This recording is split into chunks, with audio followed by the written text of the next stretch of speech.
আজকে আমরা যে বিষয়টা নিয়ে কথা বলবো এটাও বাচ্চাদের খুব কমনলি দেখা যায়। অনেক সময় দেখা যায় যে বাচ্চাদের দুই পা সমান থাকে না, একটা বড় থাকে একটা ছোট থাকে। এই ঘটনাটাকে আমাদের মেডিকেল ভাষায় আমরা বলি এলএলডি, লিম্ব লেন্থ ডিসক্রিপেন্সি। আমরা এটাকে স্বাভাবিক বাংলায় বলতে পারি পা বড় বা ছোট হওয়া অন্য পায়ের সাপেক্ষে।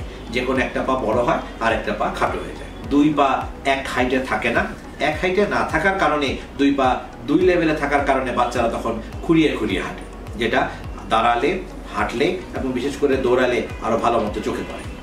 আমাদের কাছে এটাকে এরকম কোনো কিছু দেখলে আমাদের কাছে আগে নিয়ে আসতে হবে। আমরা তখন হাতের বিচারে পরীক্ষা করে লাগলে কিছু ইনভেস্টিগেশন বা এক্সরের মাধ্যমে আমরা প্রথমে কারণটা আগে বের করার চেষ্টা করি। কারণ বের করার পর সেই কারণ অনুযায়ী চিকিৎসা দিলে বেশিরভাগ ক্ষেত্রেই এই পাগুলা তার বয়সকাল হওয়ার আগেই 16-17 বছর হওয়ার আগেই এগুলোকে ঠিক করে ফেলা যায়। যদি নিজে থেকে কোনো কারণে ঠিক করতে না পারে তাহলে পরবর্তীতে অপারেশন পর্যন্ত করার প্রয়োজন হয়। বাচ্চা অনেক সময় বেশি ছোট থাকলে আমরা শুরুতে কিছু সাপোর্টের মাধ্যমে দুই পাকে সমান রাখার ব্যবস্থা করি।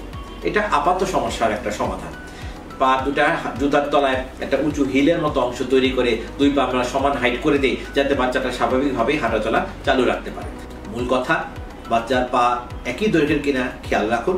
হাঁটার সময়, দৌড়ানোর সময়, দাঁড়ানোর সময় এটা সবচাইতে ভালো বোঝা যায়। ফলে বাচ্চা যখন হাঁটবে, দৌড়াবে, দাঁড়িয়ে থাকবে তখন সেটাকে ভালো করে খেয়াল করুন।